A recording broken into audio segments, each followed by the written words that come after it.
poverty and desperation. More and more Canadians are suffering with depression. Some of them are going to food banks asking for help ending their lives, not because they're sick, but because life has become so miserable and they want to end their lives altogether. This government has suggested veterans should end their lives instead of getting help that they need. And now they've announced that a year from today, they will introduce measures to end the lives of people who are depressed. Will they recognize that we need to treat depression and give people hope for a better life rather than ending their life? The Honourable Minister for Listen to the Mental Health. response. Mr. Speaker, I think it is totally irresponsible for the Leader of the Opposition to misrepresent what this means. All of the assessors and providers for MAiD are purposely trained to eliminate people that are suicidal. And so this is for... So, double meaning, and I think she realized after it came out of her mouth, like, uh-oh. So they are intentionally, so it's not a mistake. She's like, you're misrepresenting it. They're not offering, they're intentionally trained to eliminate, get rid of those people that are suicidal. Like, they're already suicidal, so get rid of them. That's one implied meaning. The second implied meaning is that, no, they're trained to eliminate, meaning not offer it to people who are suicidal. So eliminate them as candidates for MAiD. If that's the implied statement and suggestion, that's also hogwash. Because isn't MAiD, the whole premise of MAiD is to medically assist in dying. Someone wants to die, and you're going to medically assist them in intentionally, prematurely ending their life. They're not dying naturally. You're not allowing death and the process of the human experience to occur naturally. You are deciding to step into the cycle of life, the cycle of that person's life. That person saying, I don't want to stay alive. Please medically assist me in dying. Please help me in committing suicide, but medically. Because like at the end of the day, that's what MAiD is, unless we're going to be splitting hairs here and we want to now try to change a definition for what it is. If you are medically assisting someone in dying, you are committing, the person wants to commit suicide and they're wanting help. So you offering MAiD and you offering suicide. So stop playing with English language and the back and forth. And that's why I tell you, this language called English, it's a tripping hazard. They will make you think the sky is blue when you look it up and it's gray. You can look up and it's gray, but they will find a way to use English language to trip you up, to tell you, no, technically it's blue, because the technicality of no, the word is the word. So are they intentionally trained to eliminate those who are suicidal? And I don't mean to laugh, because it's like we talk about a slip of the tongue, or is that the truth coming out? Are they being trained to eliminate, get rid of those people that want to commit suicide anyways? Let's help eliminate them. Let's get rid of them anyways, because they're suffering, because they want to die and they're living. And so let's just eliminate them. Is that what MAiD is for? To help with the depopulation? You want to die anyway, so let's assist you? Or are you trying to say, if you're suicidal, we want to not have you as a candidate? So MAiD is for who? Exactly, who is MAiD for? Isn't it for those who want to commit suicide? Because at first it was for those that are in serious pain, excruciating pain. Them and their doctor and all the experts say they're going to die anyway, which technically every one of us is going to die anyway. But these are for people who are in a medically excruciating pain and they're suffering, staying alive, where the family members and the person saying it's better for me to die, so I'm not in pain. But now the definition of pain has now shifted. Emotional and mental pain, the pain of being alive, of being hungry, the pain of not being able to survive and have a quality of life, the pain of having to go to a food bank and being humiliated. A lot of people, that's painful. Again, what is pain?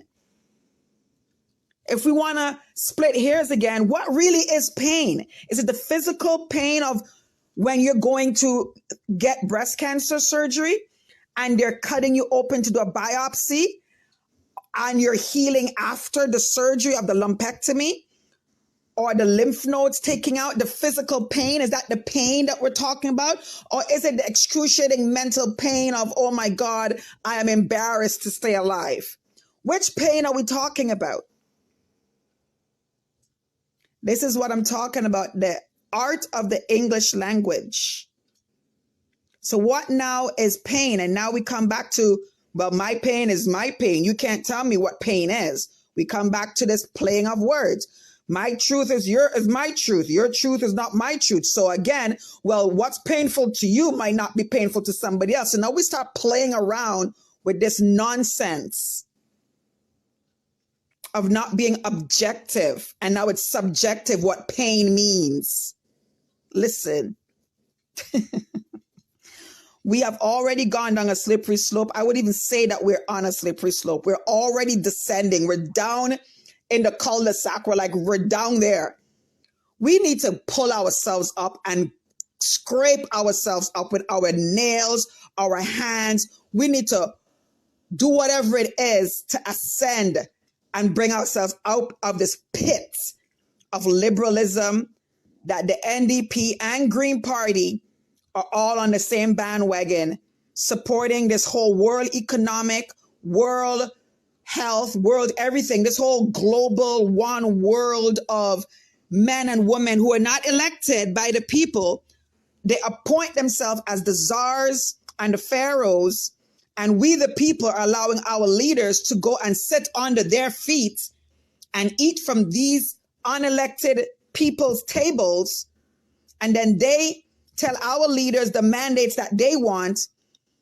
And at the end of the day, when you look at it, we are being ruled by people we did not elect, because our government that we're supposed to elect is listening to these unelected czars of the world.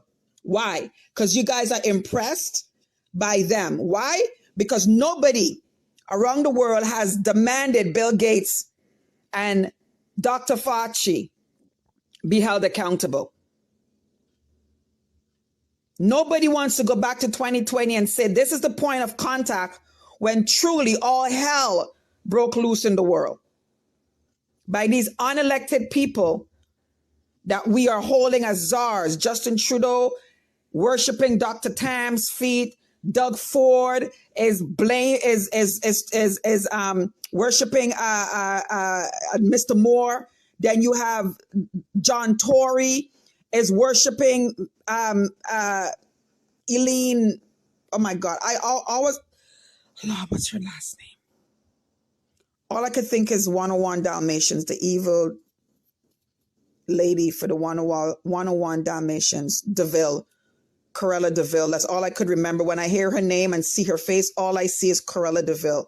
I'm sorry, but this DeVille lady that Tory is lying on, Doug Ford is lying on Moore, and Justin is lying on Tam. All of these people that our elected government officials are making decisions against our human rights is based on these unelected people. And none of you are calling foul.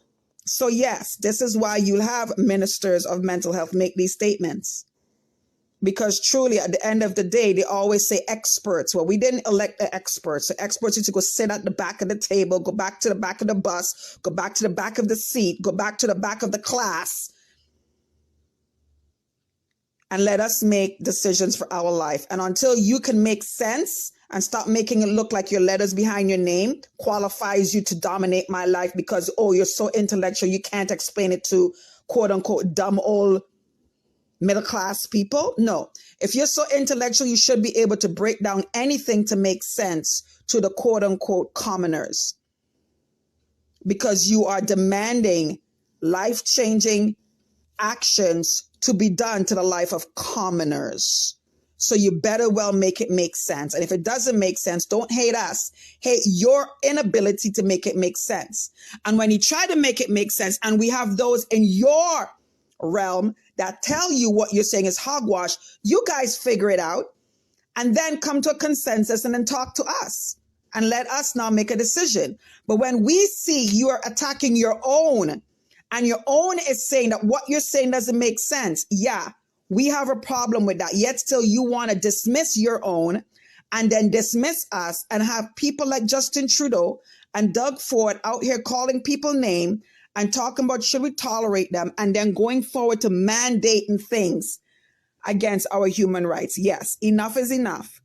MAiD is assisting in suicide. That's what it is. So don't tell me that your people are trained to eliminate those that are seeking suicide, that are suicidal. That is what MAiD is.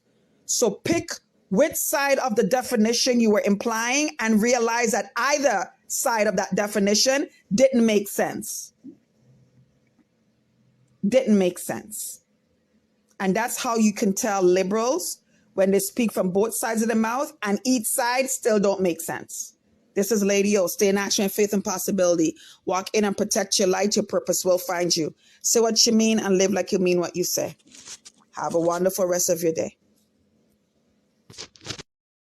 After 8 years of growing poverty and desperation, more and more Canadians are suffering with depression. Some of them are going to food banks asking for help ending their lives, not because they're sick, but because life has become so miserable and they want to end their lives altogether. This government has suggested veterans should end their lives instead of getting help that they need. And now they've announced that a year from today, they will introduce measures to end the lives of people who are depressed. Will they recognize that we need to treat depression and give people hope for a better life rather than ending their lives? The Honourable Minister for Listen to the Mental Health. response. Mr. Speaker, I think it is totally irresponsible for the Leader of the Opposition to misrepresent what this means. All of the assessors and providers for MAiD are purposely trained to eliminate people that are suicidal.